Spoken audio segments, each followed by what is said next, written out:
It's February 4th, 2025, and we've got some big-time weather on the horizon. We've got a pretty big ice storm to talk about today in portions of the Ohio Valley over towards the Mid-Atlantic regions. And at the same time, we've got severe weather to talk about, maybe some isolated tornadoes in the Mid-South. And it all starts with our big jet stream here, which is stretched across the United States, kind of like so. We've got an atmospheric river going on right now in the Pacific Northwest. All of this moisture from the Pacific is just slamming up into the Cascades, into the Sierras, and we are seeing lots of problems with flooding and snow. You can see that quite clearly here on the current hazards page from the National Weather Service. We've got a ton of winter storm warnings in Montana, Idaho, portions of Washington, Oregon, and of course California. We're going to see a ton of snow in the Sierra here, and then all of this green is flash flood watches and warnings. We are also looking at lots of rain in the valleys, and mudslide and landslide potential is quite high as well. But all of this energy in the jet stream is pointing towards the eastern part of the United States, and it's going to be quite interesting once it gets here. Before the bulk of that energy gets here, we're going to have a little bit of a problem out in front of it. You see this little divot inside of the overall flow across the United States? This is what we call a shortwave trough, and that is going to be our big troublemaker over the next 2 days at least in the Midwest, Ohio Valley, and Mid-South, and maybe even into the Northeast, because what's happening right now is we've got all these really strong winds coming down from Canada, kind of damming up some cold air over here in the Appalachian Mountain region. And then whenever this little shortwave moseys on over towards the Appalachians, it's going to increase southerly flow on the surface. So we're going to have warm air trying to continue to come up from the south. We've all experienced it over the past couple of days. It's 60 degrees outside this morning here in eastern Kentucky. It feels like a different world from just last week. That pattern's going to try to continue, but especially over here in this specific region, in Virginia, West Virginia, and Pennsylvania, there's going to be some cold air trapped behind the Appalachian Mountains. And whenever that warm air meets that and we have our storm system coming together, we're probably going to have a pretty significant icing event. Here's a look at this with some color. Okay, this is what might happen on the surface. All of our snow and rains coming across the Rockies and the Intermountain West here. And then we really start to see things coming together in the Midwest and the Ohio Valley on Wednesday. Okay, and this is going to start off as some freezing rain and some sleet, even over here, not in the Appalachian Mountains, but around Chicago, Indianapolis. How about you over there in Columbus, Ohio? This is going to be at least a glaze of ice for you guys, but you can see as we get into Thursday, especially around 7 a.m. Thursday, places like Pittsburgh, Hagerstown, all the way down towards northern portions of Virginia could be seeing some heavy icing at times as we have that cold air damming event happening. Even outside of the mountains and the valleys, once again, we are expecting to see some ice in maybe even places like Cleveland and maybe even as far north and east as into New Jersey, upstate New York. But this does look like it's going to be a mostly snow event, at least for the interior Northeast, for northern Vermont, New Hampshire, and Maine. And of course, this is all snow for you guys up there in Quebec. Maybe a little bit of mix in southern Ontario, but for the most part, our biggest problems are going to be right down here in Ohio, Pennsylvania, West Virginia, Maryland, and Virginia.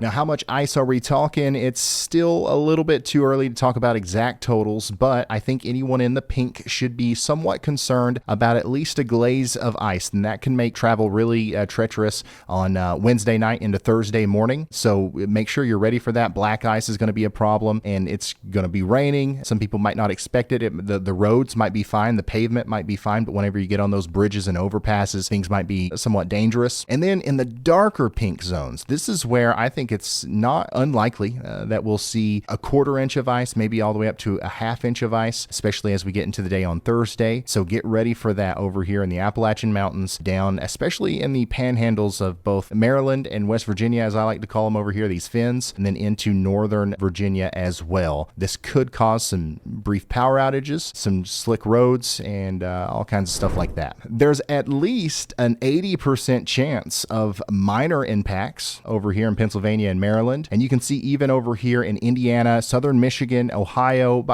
Detroit, you guys are included in this. Fort Bend, you guys are in that 30 to 50% range of maybe we're going to have some minor impacts associated with the ice here because it's going to come down fast and it's going to cause some morning commute problems. So just get ready for that. This means that you got to be careful on the roads, use caution while driving, stay off the roads if possible, or at least wait until they're cleared. Now, the snow and the ice and the rain, that's not all we've got to talk about today. We also have severe weather. That's right. February 5th north, we've got ourselves a marginal risk of severe weather from Mississippi all the way up through middle Tennessee into southern portions of Kentucky. And this is driven by a 2% chance of tornadoes. How long has it been since we've seen a robust chance of tornadoes this far north? It's been a little bit, okay? So this includes Nashville, Bowling Green, and Memphis. Get ready. There is a very small but non-zero chance that we have some spinning storms out there tomorrow on Wednesday. But real quick, before we dive any deeper into that, we've got to shout out today's awesome sponsor, Ground News. See every side of every single news story. With all the crazy news that's going on these days and all the different sources that you can get it from, it's really hard to figure out exactly what's really going on. That's why I'm super excited to tell you about Ground News. It's an independent news platform founded by a former NASA engineer who just wanted to make sure that following the news was more transparent. What really caught my attention recently was their coverage of DeepMind's new AI weather forecasting model. This is obviously a big deal for me. I follow this stuff closely, so it was nice whenever I found their factuality breakdown feature, which actually let me instantly find the most reliable sources, including the original research. Ground News helps me see how different outlets with different biases and credibility levels cover the same story. Whether you're interested in weather tech like me, environmental news, or any other topic, Ground News is going to help you understand the full picture. If you want to peel back the curtain, head on over to ground.news/Ryan Hall, or you can just scan the QR code that you can currently see on the screen. And of course, there's going to be a link at the top of the description, so just get over there to Ground News however you can, and you're going to get 40% off their Advantage plan, which is the same plan that I use every day. Go over there, you're going to love it, you're not going to regret it. Now let's get back into the video.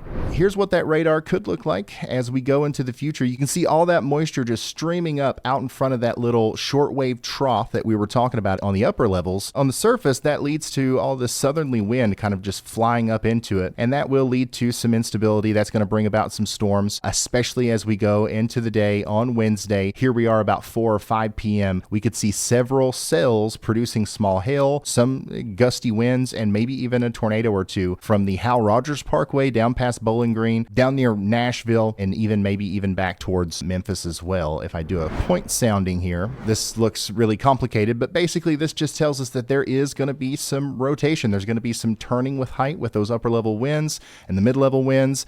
We've got a marginal tornado risk on our hands, so that's what we're dealing with.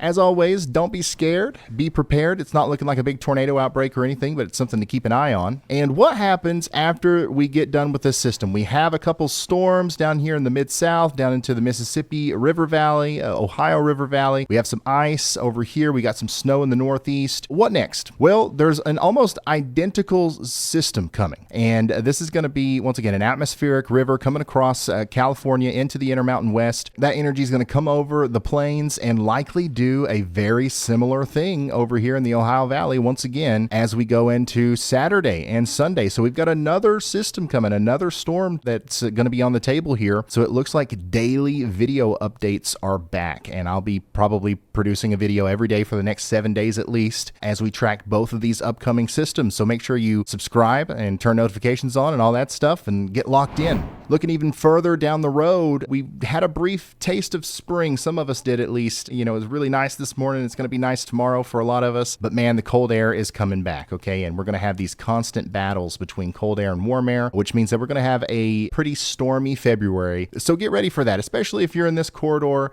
right in here between the two air masses. And that's all the weather talk I have for you today. Thank you so much for watching, and thank you again to Ground News for sponsoring the video. It's always a great thing whenever we have a sponsor. Please support the people that are supporting us so we can keep doing what we do. And of course, you're going to love them anyway. So thank you to them, and thank you for hitting that like button, subscribing, and I will see you in the next one. Goodbye.